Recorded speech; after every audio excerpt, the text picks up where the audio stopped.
how do you guys work through, like, or maybe what do you think about that concept of, like, where is the line maybe that you draw when, if you're thinking about an adult audience, and like what distinguishes like God storytelling from content that is just sanitized so that we don't offend anybody? Yeah. Do you have points here? Well, I have thoughts. I don't know if they'll answer the question, but you can finish answering the question for It's me. all right. Just share your Yeah. thoughts. That's Well, what I want. I really like writing in the kid genre, especially the 11 to 12, 13, 14-year-old genre, where they're now brain-wise, they have these great thoughts and they see the world, but they're still kids. Their brain is not fully developed. I love that age because they're with you. If you tell them a story, they'll get it. Whereas adults might they might have moved too far beyond their childhood and they don't get the allegory that you just told them.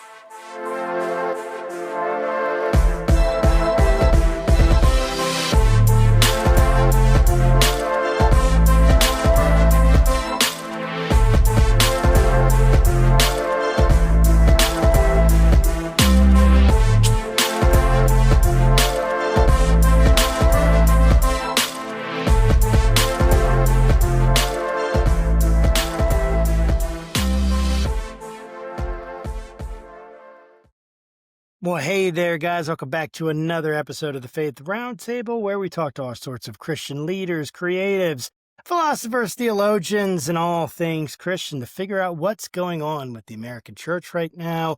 What are the trends? What are the issues? And how can we come together and figure out some solutions and a way forward?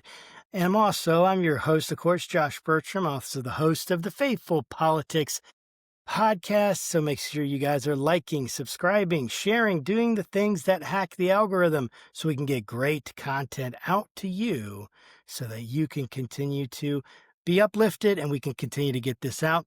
And today we're very excited on the Faith Roundtable to have Nathan Myers and Delitha. Yes. Delitha Myers. I just said it. And then I forgot. What's up with that? It was 5 seconds ago. Delitha Myers. Nathan is an award-winning creator whose credits span acting, directing, production design.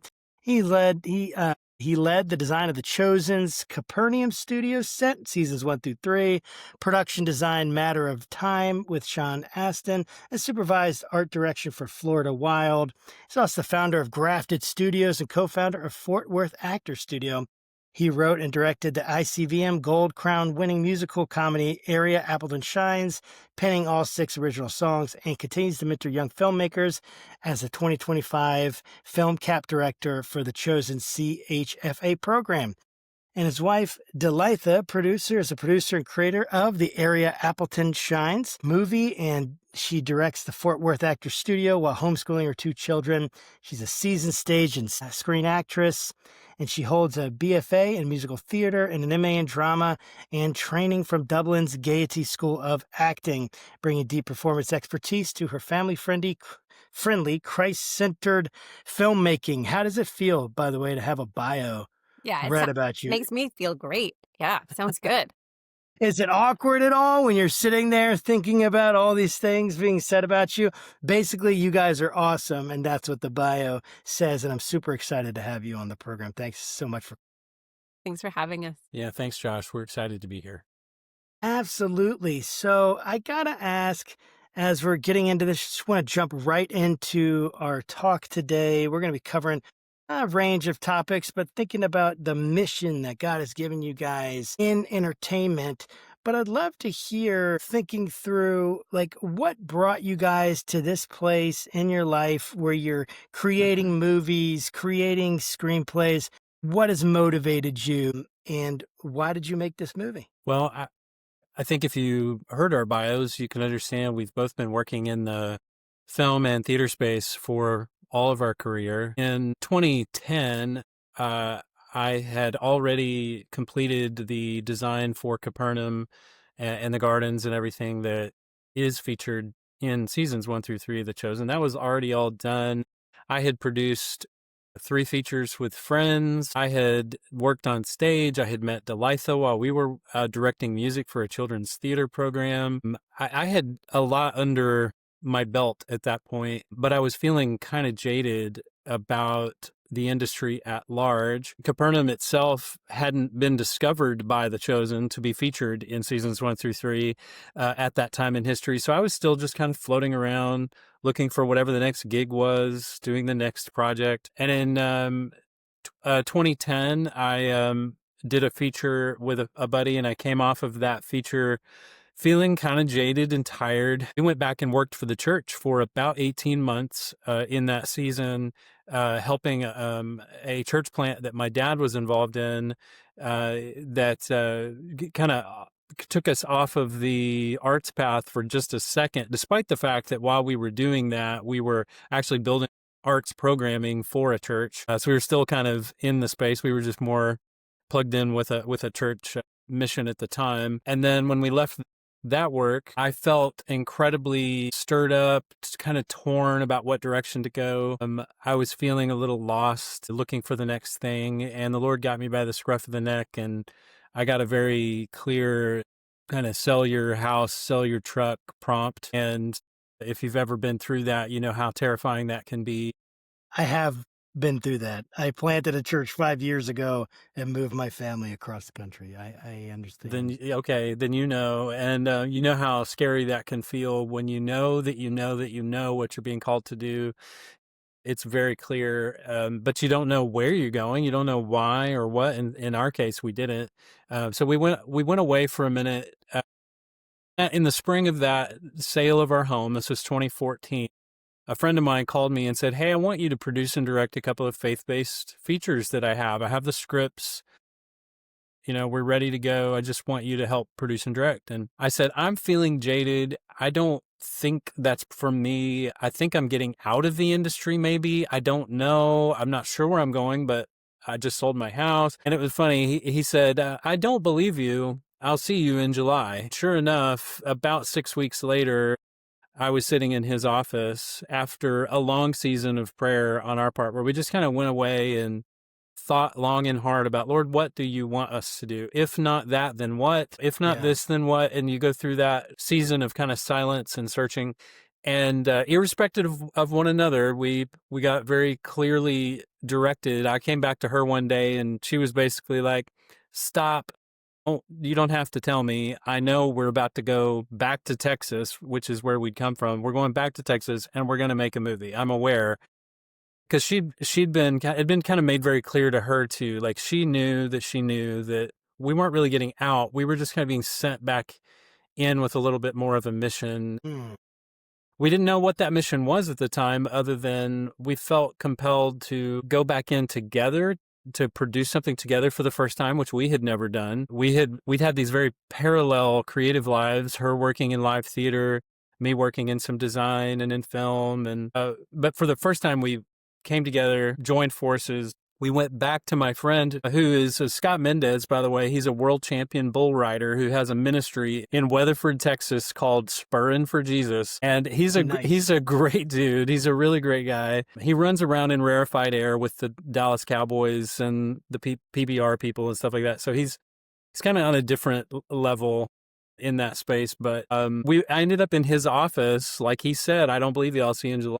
And after a couple of weeks of talking and digging around, like, what are we going to do? Or, you know, what projects did he want to make? We really couldn't come to terms on what was next. Like, I wasn't feeling like what they wanted to do is what I was going to do. And so, but the Lord kind of used Scott to pull us back into the space and get us thinking. And I know that was part of that. In fact, Scott told me that later. He was like, "I know God used me to pull you guys back into this space to just get your juices flowing. And if that's all it was, then, you know, that's enough." And so I get off the phone with him one night, and we were kind of at an impasse. And Delitha was like, "Well, what do you guys, what's the deal?" And I said, "They don't really have a script." I said, you know, it's like we have an idea, but we don't have a script. I don't currently have a script. It's kind of an impasse. And the scripts that they did have, I wasn't interested in working on. I'd kind of drawn a line and said, "No, thank you." And so I don't know, a few minutes later, she opens up her laptop. She's sitting there typing, and it was a little unusual in those days. We had just had a baby, and it was a little unusual for her to sit there at the computer doing anything at all. And I was like, "What are you working on?" And she was like, "Leave me alone." And I'm like, "No problem." I understand that. And an hour later, 2 hours later, she's still sitting there. And I finally, got it out. I was like, "What are you doing? What are you working on?" And she said, "I think I'm writing a screenplay." So, and if there's anybody that could, as a problem solver, just reach into their back pocket and go, "Oh, wait, you guys need a script? Oh, hang on a second. Here you go." And Here it is. here's one. If there's anybody that could do it, Delitha could do it, with all of her education and experience and just natural giftedness. She gave us in about 30 days the seed screenplay for what is Aria Appleton Shines, which is out now at Prime. And so she's a problem solver by nature, and I had a problem and she solved it. And then we got a little more involved together and started troubleshooting and problem solving within problem solving, which is what filmmaking is. It's just constant creative solutions and problem solving. And so, but that's kind of how it started. It started in a season of change for us. It started in a call. It started, and that call was not, and hear us, the call, and this could put some people off. It was not go make Christian films. That was not our call. Our call was go be my people making movies. And so that has led to several other interesting opportunities in the last few years besides what we've produced. And so we just kind of remain open to be sent and remain open to wherever the next thing is for us. Obviously, when we produce and we write, we're writing faith or Christ-inspired work where we're inspired by our faith, we're inspired by our lives and what we want to share, what we want to write, and and what we write is informed by who we are. It's just the essence of who we are. And so what we are writing does have a soul about it that is going to be familiar and an aroma that is going to be familiar to people who know Christ. And so that's our goal in the space, is not necessarily writing for Christians, because there are a lot of people in faith-based they're making what we call FUBU movies. It's for us, by us, for the church, by the church. Like worship music can be for the church and by the church, but not all film has to fit that particular description. And so that's kind of where we are in the space. And I get calls on a regular basis to go work for other people, and they're not necessarily making a Christian film or something like that. I'm still very careful about what I'll attach myself to as a designer or as an actor, but anyway, we're making faith-informed, faith-inspired product when we make product. I love that. I would love to hear, Delitha, your perspective on the idea of, when did you notice that Netflix, TikTok, Disney, all these things, that these were the things shaping the worldview of your children or other people's children, maybe more than church, maybe even more than home? How did that then spark an epiphany in, like, a mission in your heart that even maybe pushed the Aria Appleton Shines idea to fruition? Well, I started noticing when I had my daughter. And what I first noticed was when she was 4, all of a sudden she started saying my and the Lord's name. And I was like, what in the world? We don't do that, and I noticed it's Right. because of what she's hearing on TV and in the movies. Because unless it's a strictly Christian movie, it is in there all the time, or even just the initials, Um, so, and then I noticed our neighbor that she plays with, she says that. So she's influencing her too. She's probably influenced by television as well. And so that's at 4 is when I really noticed it. And then we started watching, some shows on Netflix or Disney. And some of the shows would be, okay, well, this seems good. This seems fine. And I trust it for the first 5 episodes. And almost Right. every time it was the 6th episode where Hollywood or whoever would slip something in, some worldly view or some subject that, I'm not ready to have this discussion with my child, always a 6th episode. And then in movies, of course, That's fascinating. there's one movie that I think it's on Netflix, and watch the whole movie and it's fine. It's really great. And then the credits happen, and that's when they slipped it in. Was this like, Whoa. so because I had my daughters when I really started noticing it, and I thought, what in the world? What are we going to do?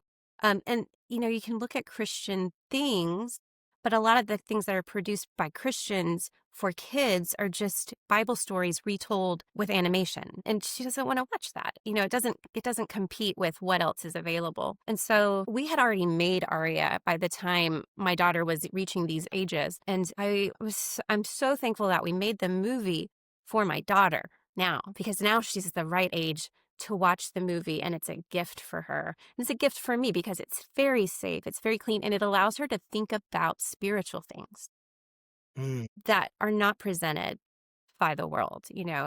And so it allows me to have conversations with her that I want to have instead of having the conversations that I don't want to have. And so now that Aria is out there, I am really inspired to write more for her and get more things produced, because she loves watching the episodic stuff that you can find on Amazon or Disney.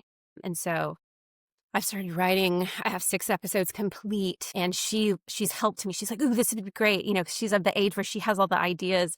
And so it's really fun now to kind of co-write with her in a little bit.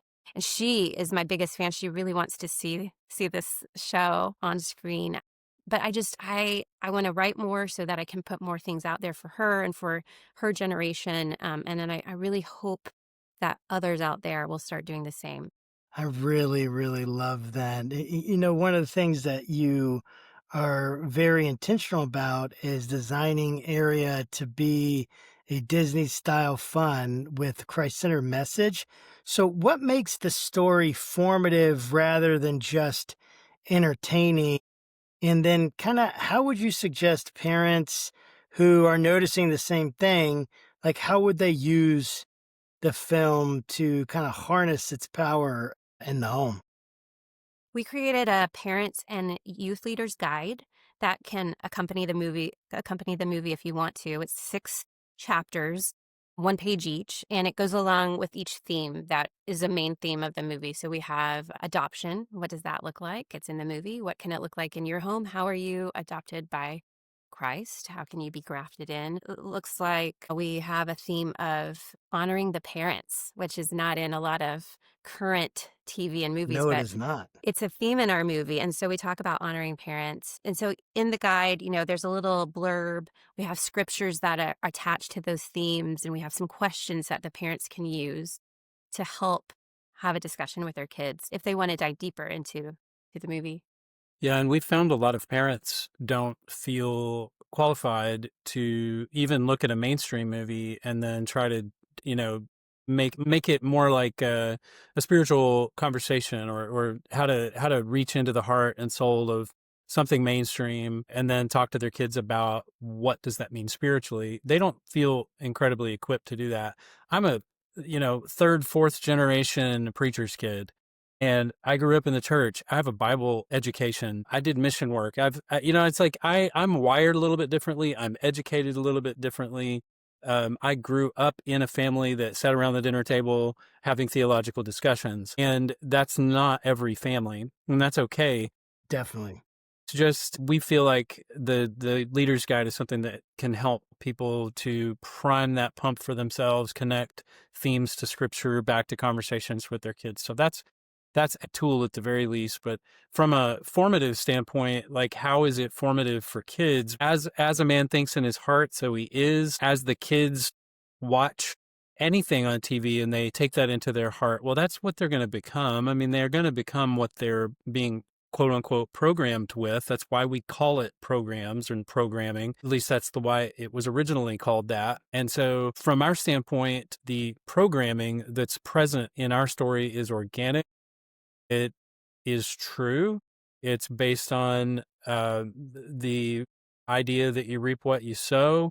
Here's that characters develop over time. People have character arcs. They could start out like our main character in a negative shadow of herself, and then she grows over time. And by the time we get to the end of the story, we find she's turned over a new leaf. And it's kind of fun because she's narrating that story from her present, say as a warning to others, say, hey, here's what happened to me. Perhaps if you don't do these same things, in fact, we could flip the script. You could do something different, and maybe you can learn from my mistakes, learn from what I learned from my story. So from a standpoint of it being formative, we feel like any story that is true can teach something. And in the case of ours, the themes hit on so many different subjects that kids can learn from, absorb, and perhaps, learn a little bit of wisdom from this fictional character who has lived this fictional life and made these fictional mistakes and turned over this new leaf. Perhaps they can absorb that and go, hey, I'm experiencing something similar at school, or I'm experiencing something similar at youth group, which we know cyberbullying even happens in churches. It's like there's aspects of what the kids may pick up on and relate to and go, oh yeah, that reminds me of this. But hopefully we're giving them alternatives and feeding their imagination to point them towards Christ and towards making wiser, better choices. And so from the standpoint of it being formative, I think that's what I have to say about that.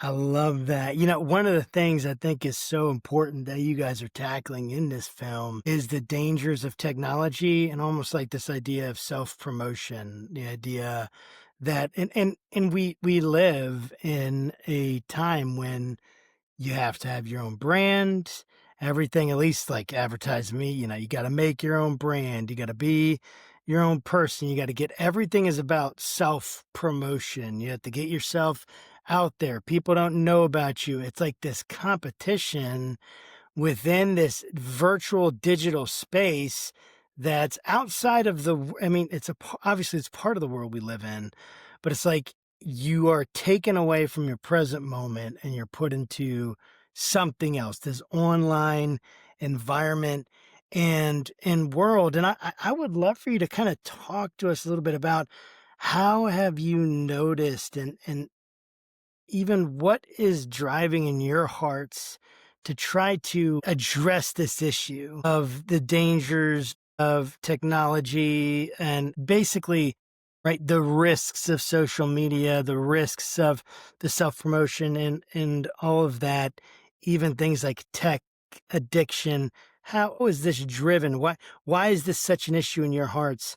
And how has this driven you to action? Well, I see it with my friends' kids. So I homeschool my daughter. She's 12, and then we have a 3-year-old, and they are not allowed on social media at all. And because she's homeschooled, she doesn't care. But my friends who have specifically like teens and even adult children now, the horror stories I hear on a weekly basis blow my mind. There's 2 girls that are, but one's 15 and one is 16, and they both have one of them recently went to the hospital because of bulimia.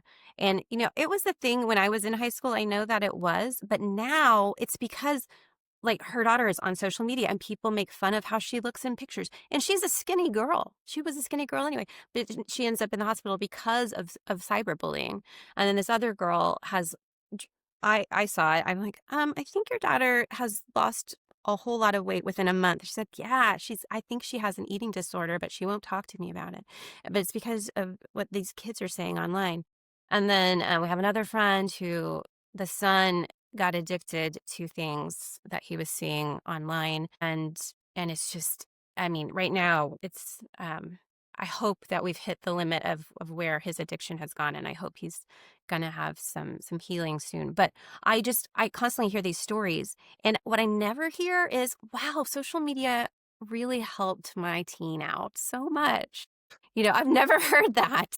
I No, only me hear neither. bad things, and I only see bad things. And I teach a lot of kids, and it really does mess with them. It's, when we went to high school, we dealt with people face to face, really. And if they needed to Yeah. talk to us or say something to us, they had to call, and they had to talk to my mom, who would then give me the phone.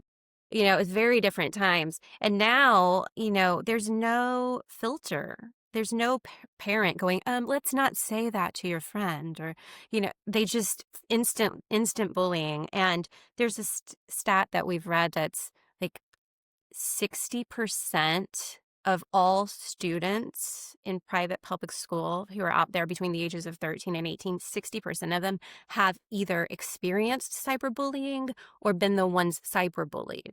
Well, like they're on one side of it. 60%. That's a lot. And then out of that 60%, 1 in every 4 girls will self-harm. My word. Which I believe, because I just 2 weeks ago, I saw these 2 girls who clearly were self-harming their bodies in that way. And, let alone what other self-harm could be. Boys, I think the stat is 1 out of 13 boys will self-harm out of that. So it's just staggering, like the stats. Yeah, the stats are rough, and so the drivers for us are our own kids, obviously, because I think that was early on, because we had just had a baby when we conceived of the movie that we're promoting now. We were like, if we're gonna make something and we're gonna keep God in mind making it, what do we want to make? She came up with, I want to make this, want to write what I'm writing. And it was very organic for her. When we retro engineered it and we looked at it, we're like, oh, well, it's a kid's movie. Kind of, it's a tween angst, and it's Right. public school versus homeschool, and it's satire, and it's funny, and it's a little Diary of a Wimpy Kid. It's a little High School Musical. It's a little Ferris Bueller. I don't know. It's like it's got some of this shtick in it, and we thought, well, no one's done that. We love that genre. And so we were like, that would be fun Right. to make. We know kids, we've got, and what do we have? We were really in a 5 loaf, 2 fish season of production too, where we were just looking around going, what do we have? What do we have access to? What can we bring to the table? So that was part of the driver for us, was what can we bring to the table? It just so happens that what she wrote, the resources that we have, when all assembled, created this product that then when we look back at it, people are going, oh, you guys are culture warriors for kids and tween issues and stuff. And we're going, I guess so. I think we might be. I guess that's what we're doing. I mean, we do care. Yeah. We care deeply about that. And then very few people are actually out talking about it. And so we feel like we were kind of given an assignment that snuck up on us a little bit. And it's been fun to see what doors have opened that were surprises to us, where people were coming to us going, saying, thank you for making this. This is helping our family. This is helping us talk to our kids. And so the driver is definitely cultural, but it's also a passion for our own kids. And then, of course, the driver for creative Sue is what would be fun to make and what would we enjoy making. And that was part of this too, is what do we enjoy as filmmakers and film aficionados, I guess, people who love film and theater. And we love music, and we love campy movies, and we love comedies. And that was a driver for us too. Makes a lot of sense. If we imagine that I was 20 years younger, didn't have all this gray and the beard, and in my hair, and I'm coming to you guys and I'm like, Delitha, Nathan, I want to be in acting. I want to do something that's, going to be creative and be in film. But I'm a digital native. I've lived online for like most of my life, at least in some way. What advice would you give someone like me, if that was me, right, to be able to thrive in the industry without being pulled to this instant validation, instant self-promotion? What kind of advice would you give? No worries. I would give you the same advice I guess I give myself, which is to say, here am I, Lord, send me. Where do you want me to be? What do you want me to be doing? People often look at what I've accomplished and they go, oh, well, you must have done this or that or the other. You moved to LA, you self-promoted, you pushed, you climbed, you stepped on people, you did what everybody else does in the rat race to accomplish what you've accomplished. And I always shake my head and go, no, I didn't do any of those things, really. In fact, I grew up in a season where we didn't have internet self-promotional capability. I mean, I didn't have an iPhone until 2008, I think. And so, and I had already done a feature and several projects between 2005 and 2008. And so I was already I was already thinking a little bit differently about it. But my goal was to attempt to be wherever God needed me to be. I learned that early on from really great parents who taught me this, and watching them live that out taught me that that was the way to live. So I would say present yourself and your talents and your gifts and your digital nativity back to him and say, here I am. How do I function? What I have found is that if I do that, then the door opens for me. I get the phone call. Someone finds me, someone comes to me. Very, very rarely am I the one banging on somebody else's door going, can I please work for you? Can I please do this or that or the other? I want to do this or that or the other. Much of that stuff has found me because God opens doors that no man can open, and he shuts doors no man can shut. He has this capability of like you're in a video game simulation of, oh, we found a secret door, and down here there's a bunch of gold coins, and we're going to pop down here and go get it. My world is very much that way. And so I always tell people, first and foremost, present your plans and your desire and to the Lord, ask, seek, and knock with him. That doesn't mean bang on every social media door to try to make things happen for yourself.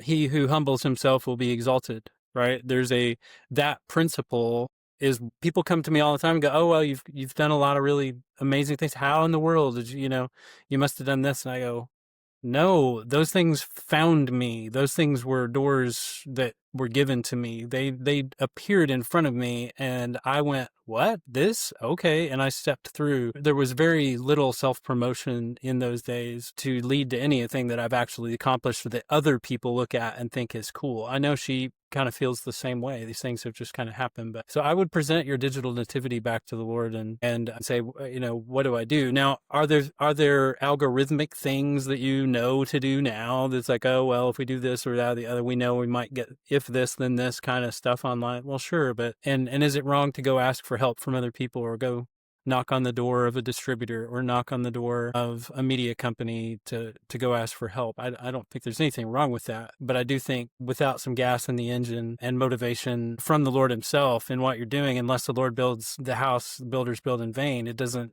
matter what you're doing. And in fact, I can speak from experience, having done a lot of that in the past, knocking on doors at times, and it's kind of fruitless. I've experienced a lot of that type of fruitless banging on doors. So I understand that too. I understand that too. I would love to hear your perspective, both of your perspectives, on the idea of creating, and this is something that's evident in your work and evident in your material, of like, we want to be pro God and not just clean. And when I was thinking about that and thinking through the questions, so much of what I've seen in Christian entertainment was cheesy, was everything was about, like, you couldn't push the envelope, you couldn't be, it had to be clean, you couldn't offend. Like, it was the kind of stuff that if your grandma got offended at it, then you weren't allowed to do it. And yet I feel like in life, it makes sense for kids, for something promoted towards kids, to be clean. That just feels like, to me, and I know that maybe that isn't obvious to everyone, but for me, it's like, hey, we want to have clean entertainment for our children, something that they like, something that's exciting for them, but that isn't like promoting things that we don't like, that we find abhorrent, or that are just like nasty, or like cussing, or things like that. And yet, as you grow older, not that you're supposed to just like, throw like shock value things in there just for the sake of shocking people. But it's like, there does seem to be, like, as we live through our life gets complicated, life isn't clean. There's a lot of messiness in life. There's, people have to experience, Christians have experienced horrific things. They've experienced horrific violence. They've experienced horrific situations. They've had to experience situations where it's the messiness of life, whether we're talking about sexuality, whether we're talking about adultery, whether we're talking about addiction, whether we're talking about any number of the things that adults, even teenagers, like to adults, this is what they deal with. Like, this is life, whether it's thrown on the big screen or not. This is what we're dealing with. How do you guys work through, or maybe what do you think about that concept of where is the line maybe that you draw if you're thinking about an adult audience, and what distinguishes pro God storytelling from content that is just sanitized so that we don't offend anybody? Yeah. You have points. Well, I have thoughts. I don't know if they'll answer the question, but you can finish answering the question for It's me. all right. Just share your thoughts. That's well, what I want. I really like writing in the kid genre, especially the 11 to 12, 13, 14-year-old genre, where they're now, if it was like the 17th, 18th century, they would be considered adults at 12 and they could go be diplomats or, whatever. Brain-wise, they have these great thoughts and they see the world.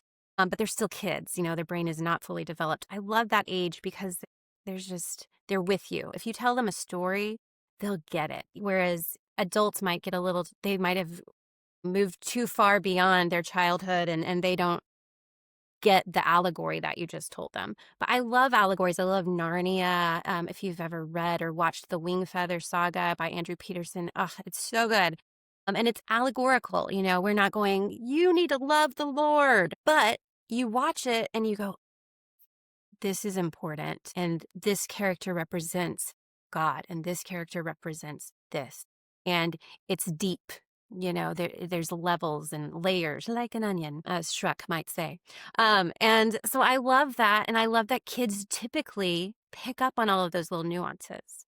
And so when I write, I just write honestly, but I do write for that kid audience and for people like me who are really just big grown-up kids who, we still have a little bit of junior high comedy inside of us, we haven't completely become a boring adult yet. Yes. And so that's what I like to write for. That's what I like to watch because there is an innocence about it still. You are still learning and exploring things, but life hasn't gotten that hard yet.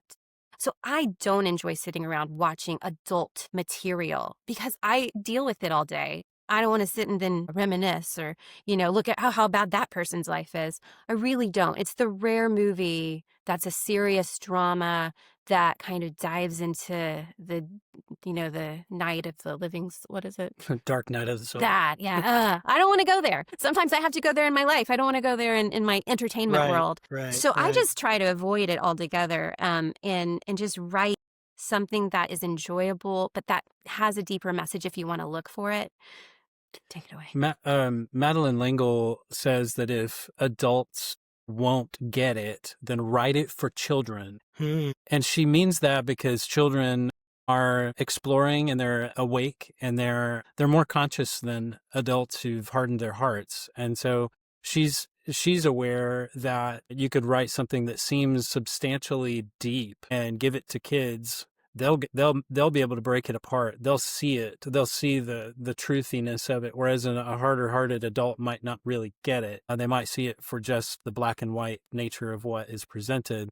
And so we do favor that type of maybe depth in something. But when it comes to where's the line drawn between what's acceptable for adults versus kids, we just it's interesting because if you look at the Scripture is at times violent, sexual. Absolutely. There's language in there if you're really honest about how Absolutely.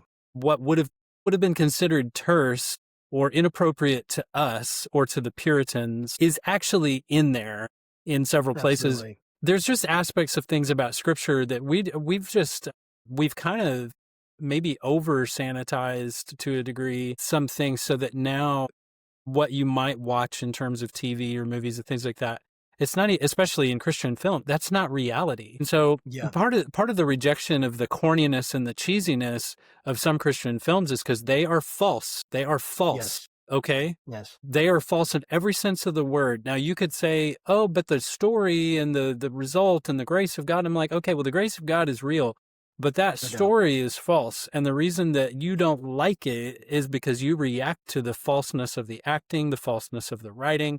And moreover, you react to the contrivance of the author and the producer who probably wrote that just to tickle your Christian bone.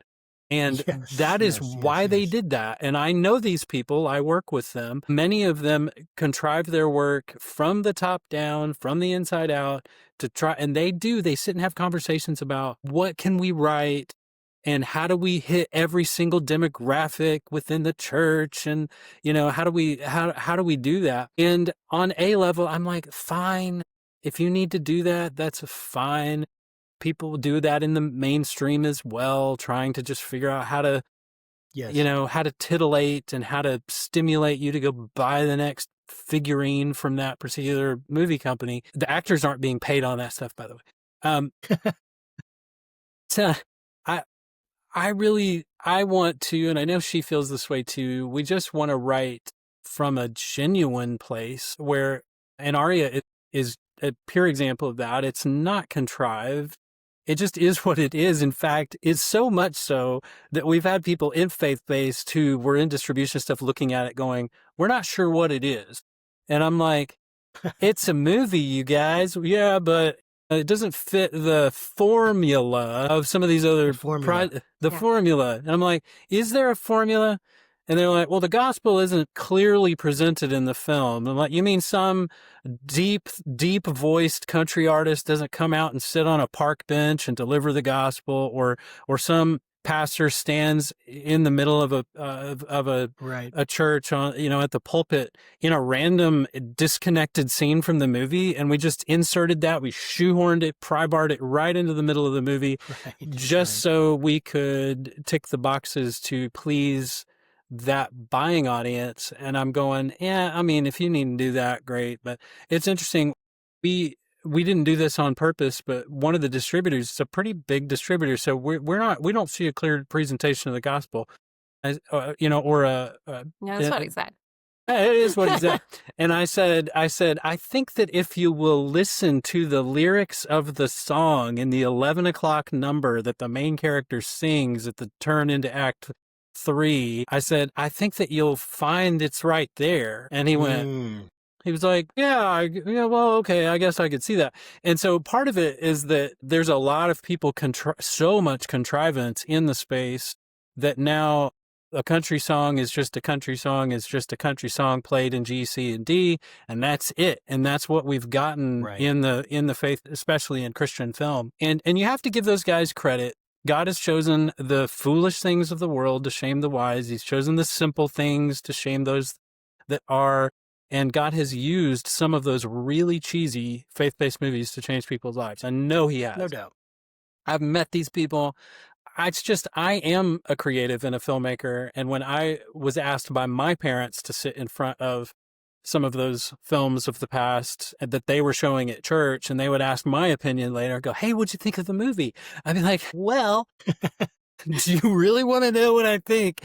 Because no, they don't. I'm so happy that everyone enjoyed it, but I had a really hard time getting through it. And and for reasons of quality and for reasons of contrivance or reasons of false storytelling or bad acting or weird wonky script structure or whatever, I'm particularly I don't know. I think there's a place for taste does matter in there to a degree. We're trying to take the cue from the big storyteller himself, who told funny stories.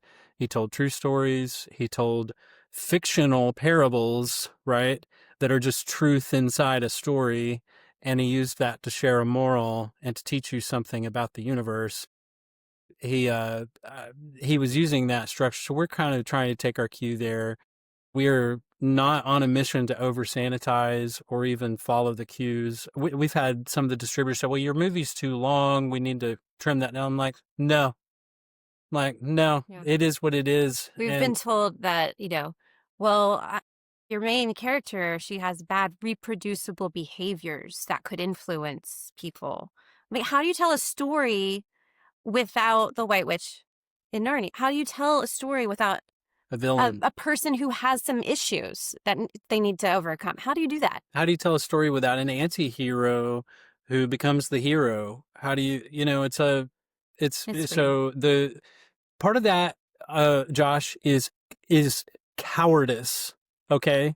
It is cowardice. All I right. hear that. Pure and simple on the part of the producers and the storytellers and the people who are making the stuff because Tell of me what you really think, Nathan. because of money. And it's cowardice because of money. I was going to say, it's money, dude. How many non-Christians are watching? I mean, I'm not saying that it doesn't change someone's life, of course. Like and anyone's life has been changed to one of these things. I'm super thankful for that, honestly. But I don't imagine that many truly like non-Christian people are watching it that would then necessitate a clear presentation. Like, what is that clear presentation of the gospel? Who's that for? It seems that that's really for the Christians watching it. It seems that perhaps we have surrounded ourselves with people who will tell us what our itching ears want to hear. Yes. Just in the film space. And there is a lot of that going on.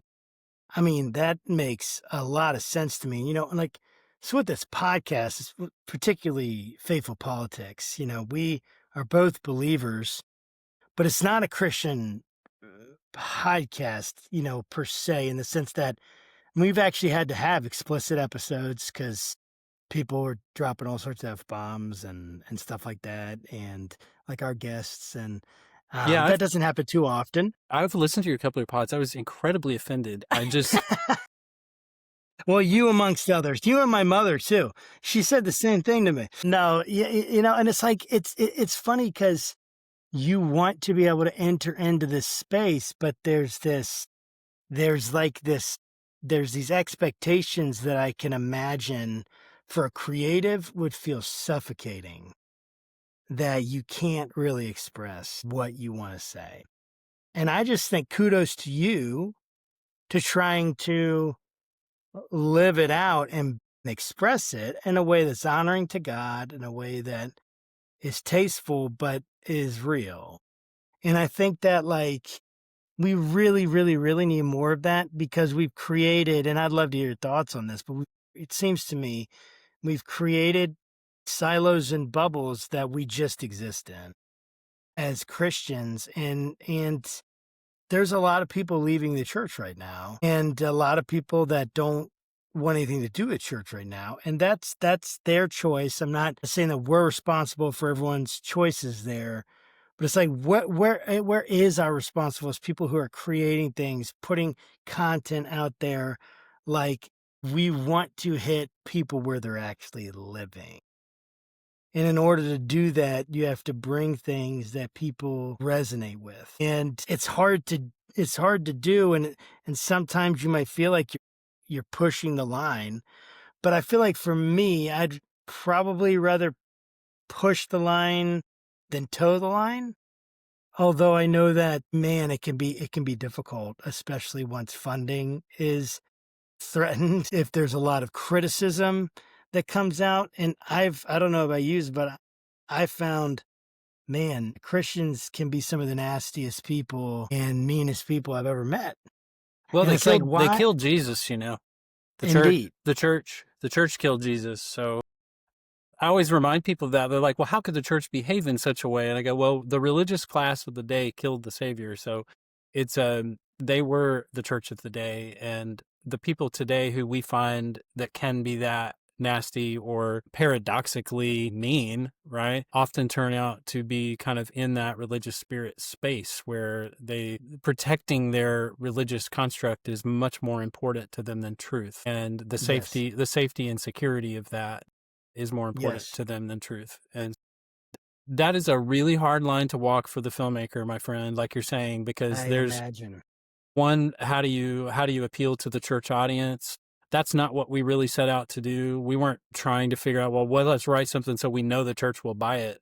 That So we wasn't. know it's going to be played in churches or Yeah, in whatever, fact, that kind of thing. I'm convinced there will be churches who would watch ours and go, "Hey, it's probably a little edgy for some of our people, and so maybe not." It doesn't have any bad language, and it doesn't have anything other than the negative reproducible behavior of the villainy characters, that they might. The character is the one that the church should be trying to, pull in and disciple and shepherd.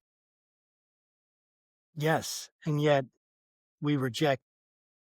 Yeah, we push them away for sure. I think the beauty of doing your first big project on your own is that you're doing it on your own. And so you just, we write from just organic, what's coming out, what is the Lord giving me to write, and you're not judging it. And then as big time producers for this movie, we don't have, we didn't go out and get $5 million from so-and-so. We had what we had.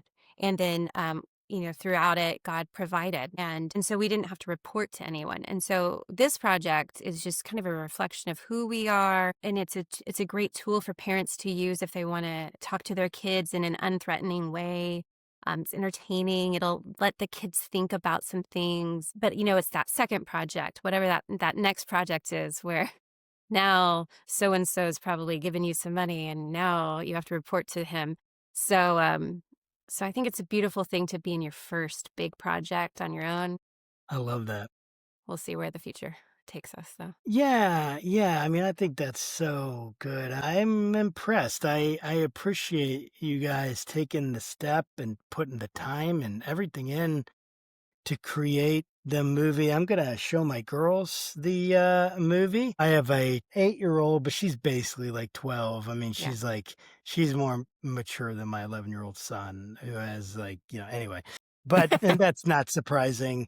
But and then a 6-year-old daughter, and they just they really I just know that they would like it. And it's just kind of my last big question, but what are you hoping that the movie produces? Like, what kind of conversations between parents and children, between parents and their tween daughters and sons? I have a son going into middle school this year, so it's very relevant to me. My daughter will be going in about 3 years. What kind of conversations are you hoping that this ignites between parents and children and their kids? I hope it'll get people thinking about how to invert what we were talking about earlier. Earlier, we were talking about how social media, we don't ever hear anything good come out of social media for our kids, or it's just so rare that you might hear that conversation versus, we did something good with it. And so the theme of the film and one of the main songs is called Make Good. And the main character is singing, how can God make something good out of me? And then how could I make good? If God can make something good out of me, then how can I turn around and take what I have and do something good with it? And so we're hoping that is the big conversation, because if parents will get more engaged with their kids doing positive things, maybe something humanitarian, serving their community, a way to serve their own church, serving their friends or their local space, if they would get more involved together in a missional way, that inspires a lot of conversations. I can speak from experience being a preacher's kid that my dad invited us into his ministry to help do stuff. And then, why would you need my help with that? Well, you don't have to help me with that. And I'm not going to guilt trip you into helping me with that. But I think if you do it, you'd like it. And then, and then you deign to go do it as a teen or whatever. And you're like, all right, well, I'm going to do it in their own church or in their own community or for the world at large, because, the internet can take you all over the world. So I'm hoping that's a conversation that will come out of it. There's so many others that could come up out of the themes of the story, but that's one I'm hoping parents. I hope kids will start holding their parents accountable for their phone use too. That is a theme in the movie too, where you see one of the moms who's just always just not present, And so parents need to wake up and make a bold choice about what they're doing and how much time are they really trying to engage with their kids. And so, yes, it's all about the kids and their, social media use, but it's also about the parents and remembering their parental authority and just standing up and taking a stand as a family about, okay, what are we going to do together with maybe some rules for our social media or our phone usage, or what are we going to do together? I really hope it brings families more together. There's a little bit of a small group theme in our movie too, where we see this fish out of water experience where our main character goes and experiences this big, loud, overstimulating Christian family that she has to kind of live with for a second. And by the time we get to the end of the story, you see that experience for her being pulled into the beauty and the glorious mess, I call it the glorious mess of this family who loves her unconditionally. That experience, her mom gets pulled into that, and then it's contagious. And now by the end of when you get to the credit crawl, you'll understand, because they're now participating in this glorious mess. And so I think that to me is something I hope that will inspire some people to say, we could put people in our own house. We could do something like that at our house, and we could look weird and ridiculous and foolish and maybe serve God in the process. I really, really love that. How can people watch the film and support your work? And what do you have coming up next? If everyone will just head over to Prime Video and search Aria, Aria Appleton, apple, like that you eat, and then Ton, Aria Appleton Shines. And if you are on your computer, then if you type that in, the soundtrack will also come up in addition to the movie. Nice. So you can listen to the songs or watch the movie, buy or rent on Prime Video.